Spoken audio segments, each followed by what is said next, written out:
আসসালামু আলাইকুম। তো এখন আমাদেরকে প্রশ্নে বলছে find V using superposition theorem. এই যে আমাদেরকে প্রবলেম দেওয়া আছে এখানে, এই যে ভি এর ভ্যালুটা বের করতে হবে, এই যে ভি এর ভ্যালু এটাকে বের করতে হবে ইউজিং সুপারপজিশন থিওরেম। আচ্ছা, তো আমার সুপারপজিশন থিওরেমের প্রথম কাজটা কি? Always think with single source, তাই তো? তাহলে আমি আবার কথাটা লিখে রাখি, হ্যাঁ, আমাদের জন্য রিকল করা সহজ হয়। অলওয়েজ থিঙ্ক উইথ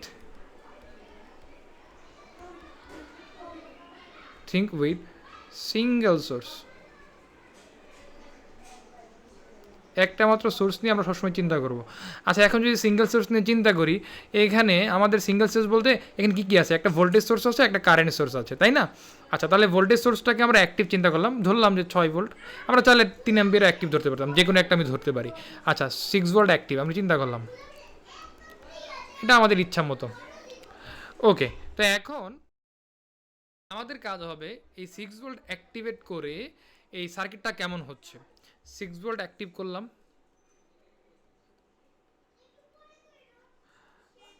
আচ্ছা, 6 ভোল্টকে অ্যাক্টিভ করার পরে আমাদের যে সার্কিটটা হইতেছে এরকম, তাই না? এদিকে তো ওপেন, কারণ কারেন্ট সোর্স আমার কি থাকতে হবে? ওপেন থাকতে হবে। আমার পরের কথা কি ছিল? কারেন্ট সোর্স ওপেন, এটা মাথায় রাখতে হবে আমাদেরকে, হ্যাঁ। কারেন্ট সোর্স ওপেন, তাহলে কারেন্ট সোর্সকে ওপেন করে দিলাম। আর ভোল্টেজ সোর্সকে শর্ট করতে হয়, সেটা আসবে একটু পরেই। আচ্ছা, ওকে, এদিকে 6 ভোল্ট আছে। তাহলে এখন এই ভোল্টেজ যদি এখানকার ভোল্টেজটা যদি পাইতে চাই, আমার কি এখানে কারেন্ট লাগবে না? তাহলে প্রথমে আমি এখানে কারেন্টটা বের করে নিই। এটার নাম দিলাম আমি আই প্রাইম। ওকে, আচ্ছা, তাহলে আই প্রাইমের ভ্যালু কত হবে এখানে? এটা একটা শুধুমাত্র সিরিজ সার্কিট না, আর তো কোনো রাস্তা নাই, দেখাই যাচ্ছে। তাহলে কি হবে? 6/8 + 4 মানে মোট ভোল্টেজ বা ভাগ মোট কারেন্ট।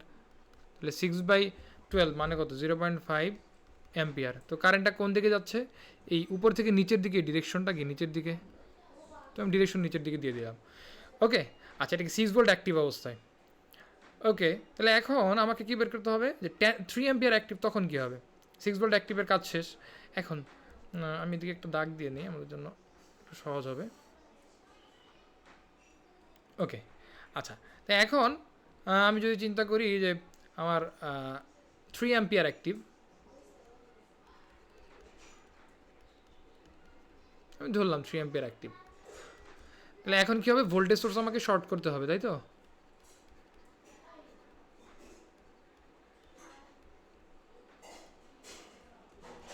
ভোল্টেজ সোর্স শর্ট, এটা মাথায় রাখতে হবে, হ্যাঁ। আচ্ছা, আর যেটা অ্যাক্টিভ আছে সেটা তো থাকবেই।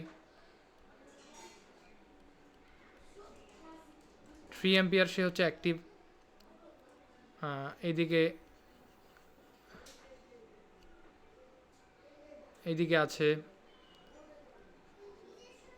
আর এইদিকে ভোল্টেজ সোর্স, তাকে কি শর্ট করে দিব? তাহলে শর্ট করে দিলে কি হচ্ছে?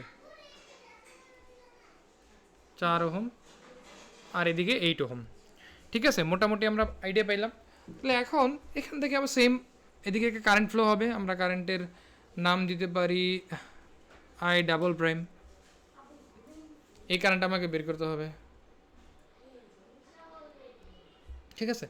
তো আই ডাবল প্রাইমটা আমরা বের করে নিই। কীভাবে বের করবো? কারেন্ট ডিভাইডার রুল অ্যাপ্লাই করবো, আর তো কিছু নেই। এদিকে তো 3 অ্যাম্পিয়ারে ঢুকতেছে, এদিকে একটা কারেন্ট ফ্লো হচ্ছে, এদিকে একটা কারেন্ট ফ্লো হচ্ছে। তো আই ডাবল প্রাইমের ভ্যালু কী হবে? ওই কারেন্ট ডিভাইডার রুল, মোট কারেন্ট 3 প্যারালাল 4-এর প্যারালালে কত আছে?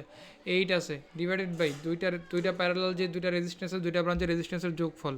8 + 4 হয়ে গেল। তাহলে 24 / 12, দ্যাট মিনস 2 অ্যাম্পিয়ার। ওকে, আচ্ছা, এই কারেন্টের ডিরেকশন কোন দিকে? নিচের দিকে নামতেছে না? আচ্ছা, তো এখন এই যে এইদিকে কি প্লাস চিহ্ন আছে, এদিকে নেগেটিভ চিহ্ন আছে, তাহলে এই ডিরেকশনটা, কারেন্ট ডিরেকশন কি? অরিজিনাল যে কারেন্টের ডিরেকশন সেটা কি? এই নিচের দিকে, তারা যেটা বলে দিছে আসলে এটাই বুঝতেছি না আমরা। আমাদের উদ্দেশ্য ভোল্টেজ ড্রপ বের করা। ভোল্টেজ ড্রপের জন্য আমার কী লাগবে? ভি সমান আই আর, তার মানে আইটা বের করলে আমরা ভোল্টেজ ড্রপটা বের করতে পারবো।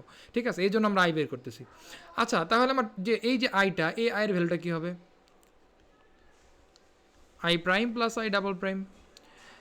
এখন এই চিহ্নগুলো এই ডিরেকশনের সাথে মিলে গেলে পজিটিভ, মানে যে মেইন কারেন্টের যে ডিরেকশন আমরা যেটা প্রথমে দেওয়া আছে রেফারেন্স, সে রেফারেন্স বলতে আমাদের যেটা দেওয়া আছে আমরা বুঝতে পারতেছি, তাই না? ওটার সাথে যদি মিলে যায় তাহলে আমরা সেম চিহ্ন রাখবো। তাহলে এই ডিরেকশনটা নিচের দিকে, এই ডিরেকশন নিচের দিকে, তাহলে 0.5 আই প্রাইমের ভ্যালু। আচ্ছা, এরপরে প্লাস আই ডাবল প্রাইম।